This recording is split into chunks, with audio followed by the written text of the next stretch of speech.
Hey guys, Darren here. Welcome to Mayhem Country Living.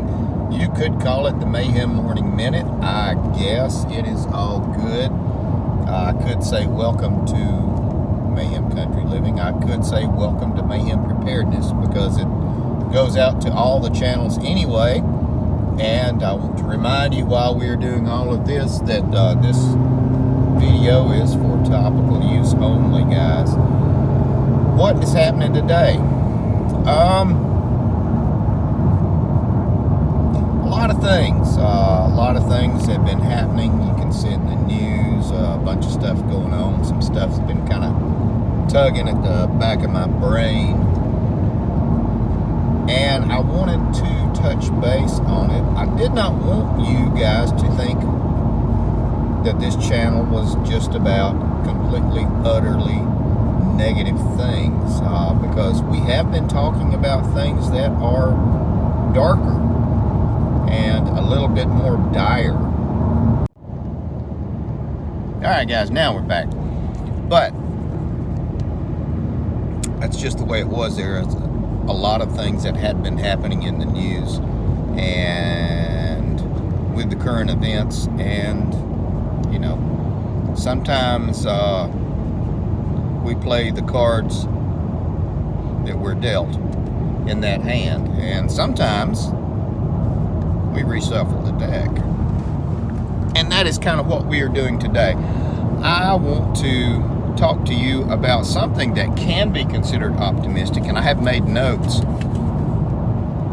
And yes, we're doing this while we're driving. So I'm going to call this like 5 things that you can do to increase your stability and build resiliency in your life in 2021. Now, this is going to be through side hustles.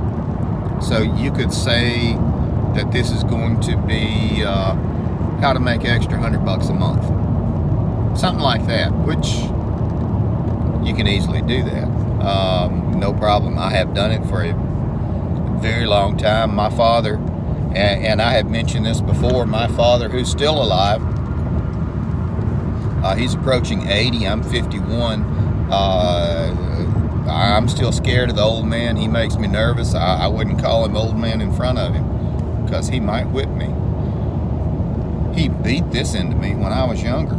You always have 3 different sources of income, at least 3 different sources of income coming in. That way, if you lose one, you have another way to bring in money, income, and you can rely on the 2 while you bring a 3rd one into place. Again, you always do this, always do this. What were his hobbies? Hunting, fishing? No, he worked and took care of things. His hobbies were his family, and his family. And some of you might think, well, that kind of sucks. No, he's got a pretty good, full, rich life and has dang near everything he wants. So, I don't know. I will kind of give you a little bit of backstory on me. This might be a little bit of a long video before we get into the meat of it. I was 11 years old. School was out. I might have been getting ready for my first year of high school. And if you've followed the channel along for any length of time, remember, I skipped a few grades because I was homeschooled. And my dad was excited that summer as well as I was. I was thinking I'm going to hang out, maybe go to the pool, talk to some of my friends on the wall phone, you know, stretch the cord kind of stuff. And my dad had other plans for me. He said, I got you something, boy, you're going to love it. And I had been asking him all summer or all spring for a go-kart. I don't know why, I just wanted a go-kart. And he would, like the last week of school, the first day, he said, it's got 4 wheels on it, boy. You're gonna love it. And then the next day he said, it's got a motor. He said, it's pretty powerful. And the next day he says, you're gonna have to get some gas to put in it, boy. And I was so excited. And then the last day, school let out and I came home and he had bought me a lawnmower. A push mower. A used push mower. And a metal square gas can full of gas. And he says, I bought the mower used for $28. I paid $1 for the gas can, and I paid $1 for the gas. He said, you owe me $30. He said, you're gonna go out every day all summer. You're gonna leave when I leave for work, and you're gonna come home when I come home in the evenings, and you are going to make money. And my education began right there. And my dad was instrumental and critical in my learning how to make money. The days I wasn't cutting grass and I had a calendar that I had bought with my own money, and I had written down my appointments for the day, and this was at 11 years old. And I tried to do 2 or 3 a day, cut 2 or 3 yards a day for no more than $5. And widows, you cut their grass for free because the Bible says you take care of widows and orphans. And we don't charge widows. That's what my dad said.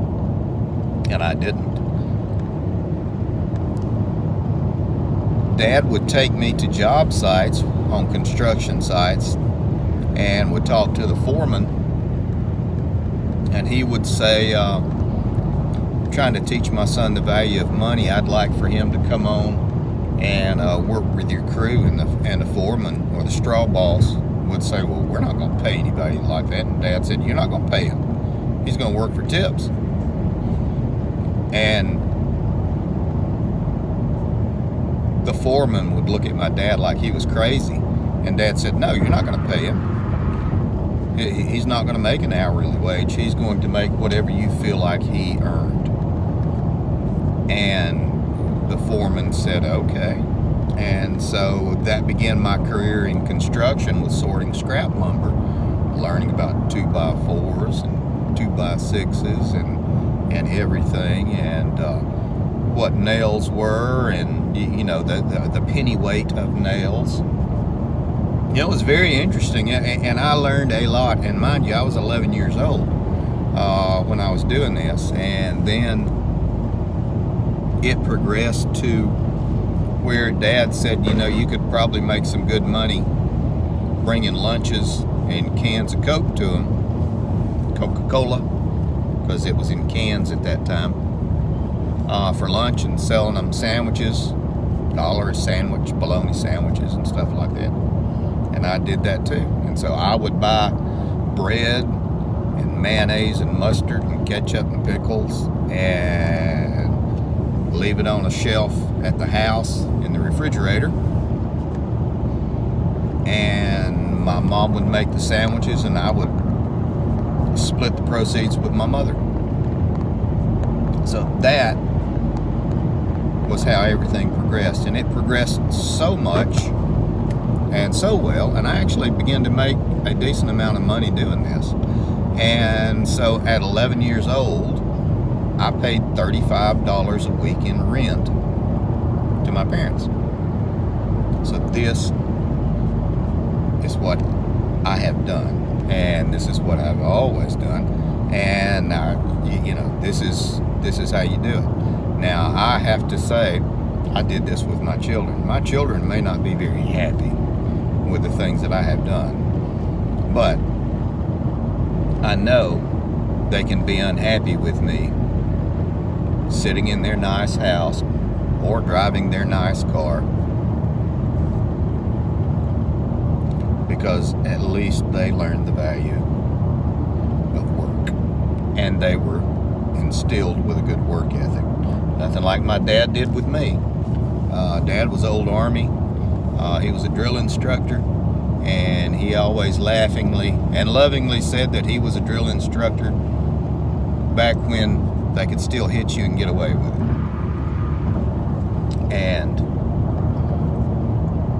people ask me why I did not go into the military, and I always say, well, from like 7 years old to 17, when I moved out, I was pretty much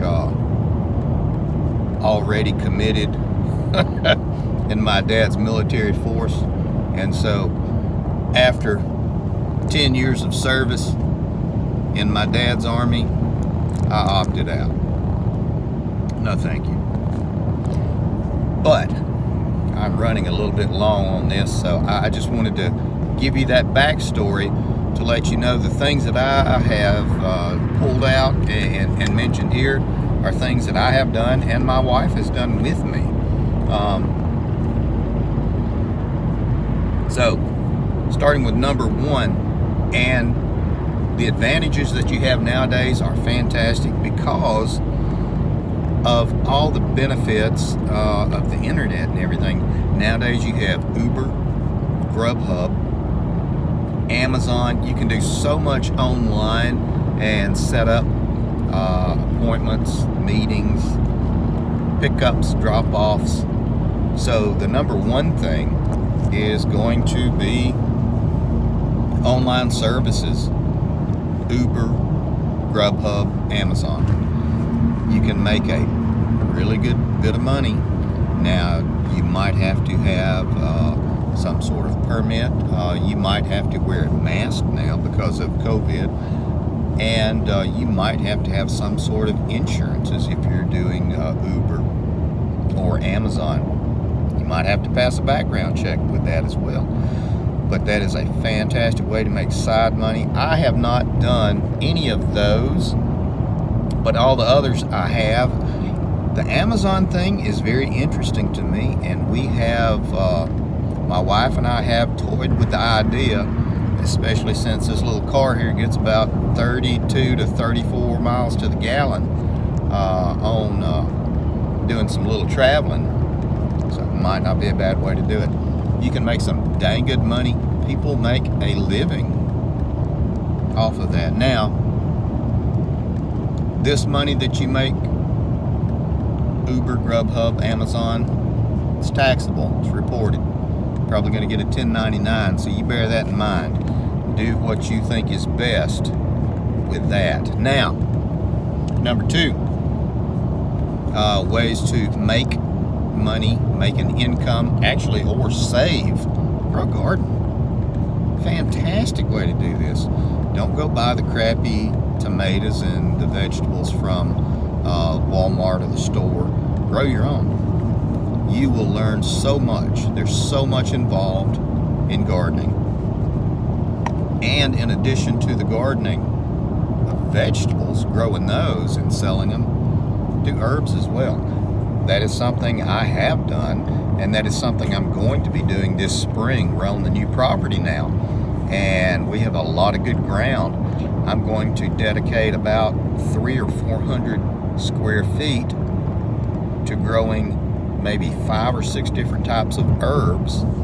I have a really good cottage business in a very upscale part of Birmingham, and I'll be selling herbs as well as the eggs that we do from our poultry business there. And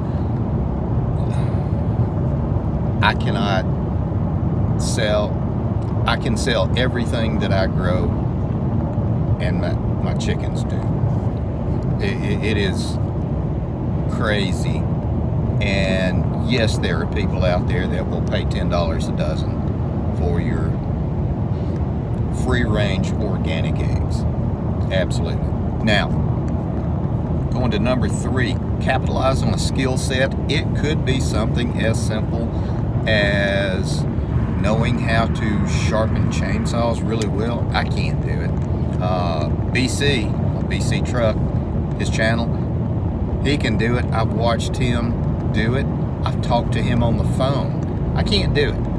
I can do it halfway. It's not worth me doing it. I can do it halfway, and then I need to do it halfway 2 or 3 times, the equivalent of what someone who is competent to do that can do it. Something else that is a really good skill set to do with everything that's going on, think about reloading supplies. Now, this becomes sort of a sticky wicket. You do have to have a couple of licenses to make ammunition for other people. But that is not to say that if you made ammunition, target ammunition for someone, a friend, a buddy, and then they bought you lunch, or they bought you a couple of rounds of silver, paid you in crypto, things can happen.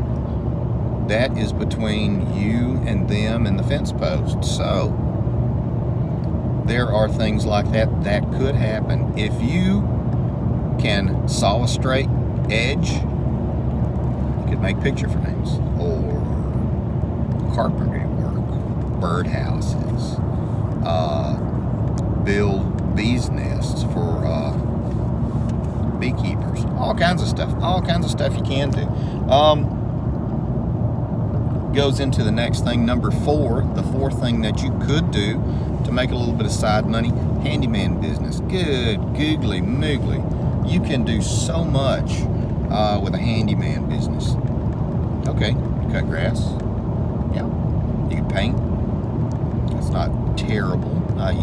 There is some level of professionalism and competence involved with that, but you can do that. You can help people set up their gardens if you didn't want to do the garden yourself. It's one way to make good money. Rake leaves, gutters, and this is all low maintenance, nothing that does not involve a highly technical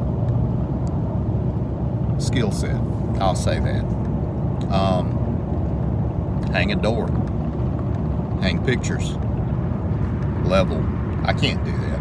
I honestly can't do it. My wife and I, that's some of the biggest stuff we've gotten into fights about. Clear stuff, tree limbs,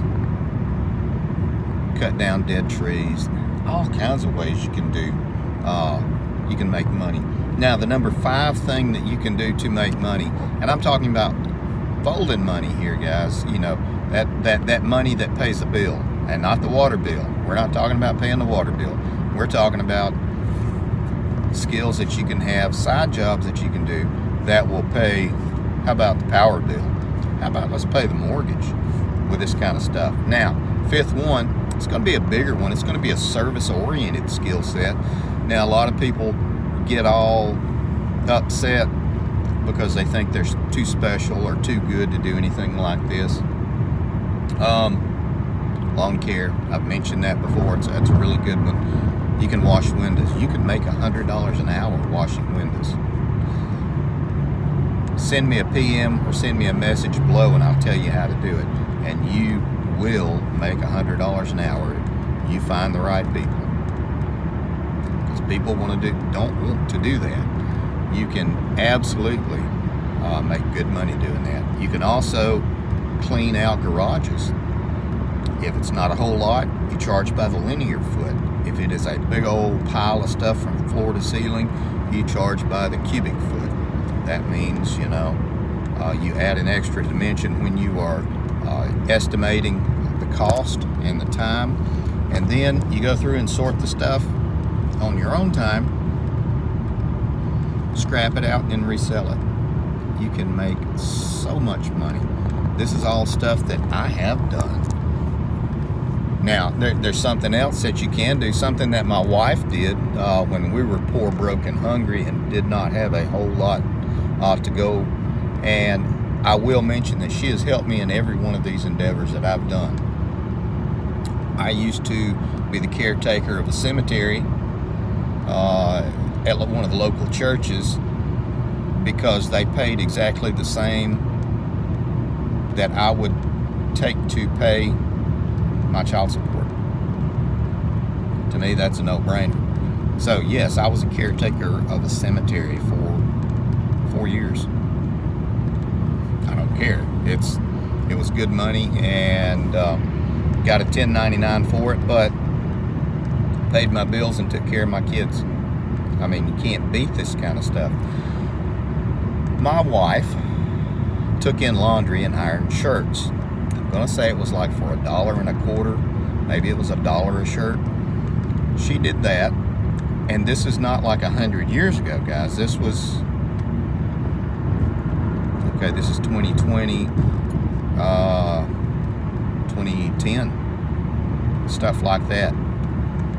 And you could make, surprisingly, a decent amount of money staying at home, washing and ironing well, work shirts, professional, nice creases, light, medium, heavy starch, what do you want, that kind of stuff.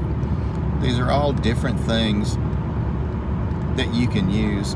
Someone told me a while back, and I can't remember who it was, that they bought a truck and they built a jig and a frame, and they went out and raked up pine straw on the weekends in the fall and the winter, and they made $400 every weekend raking up pine straw and selling it. They sold it to businesses and residences, and they got the pine straw for free, or they charged people to rake it up, and then they charged to spread it out at different locations. So they made the money coming and going. God bless America. That is fantastic. I never would have thought of that before in my life. Dog sitting, dog washing. I know someone who makes $60,000 a year cutting dogs' hair, dog grooming, and I don't know if they report it, and to which I tip my hat to them for that. Or do it in barter, do it in trade, do it for silver. Again, do it for crypto. You can make a lot of side money. If you could make an extra $100 a month, what would you do with it? Leave in the comments below. All right, guys, we're almost at 25 minutes. Think about this stuff. We are going to build resiliency and self-reliance. These are things you have to think of. Sometimes you might get dirty. Sometimes your hand might hurt. Take care.